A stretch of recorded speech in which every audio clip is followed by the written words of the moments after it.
This is the tutorial for Chapter 1, Section 4, titled Rewriting Equations, Formulas, Day number 1. So let's take a look at our first problem here. And it says to write a formula for the area A of a triangle. And then we're supposed to solve for B. So area for the formula for a triangle goes this way.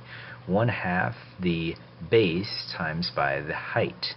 And so from there we need to solve for b. So we need to get b by itself. So the first thing I'm going to do is I'm going to get rid of this fraction. I'm going to multiply by 2. That's going to cancel out the 2, the 1/2 that is, or the 2 in the denominator. It leaves me with 2a equals h, or bh. And then I want to get b by itself, so I'm going to divide by h. And there I've got my equation. 2a over h equals the base.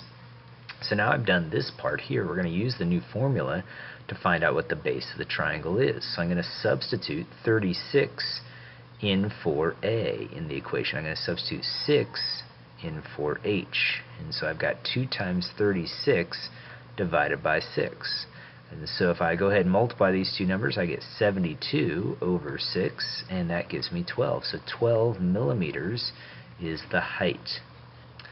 So looking at this next problem, it says to solve for y. So I'm going to get y by itself. So all I have to do is do an opposite operation. I have to move the 1/3 x over. So I'm going to subtract that from both sides, and I'm left with y equals negative 1/3 x plus 4. And that's the equation. That's the answer I'm looking for. Y is by itself. And so I cannot combine the negative 1/3 x and the 4, so I write them as separate terms. This one's a little bit more complicated because it involves one extra step, so I'm going to subtract the 3x because I'm, again, trying to get y by itself. I'm left with 1/5 y equals negative 3x plus 7. It was a negative 3. I'm taking 3x away from positive 7, so that's why I put the plus sign in front of the 7. So from this stage, I'm going to multiply by 5 to cancel out the 5s. Now I have to do the same thing to this other side, so I'm going to multiply each of the terms there. So I've got y equals negative 15x plus 35, and that would be my answer. And y is by itself. So those are the types of problems you're going to see on the homework. Good luck.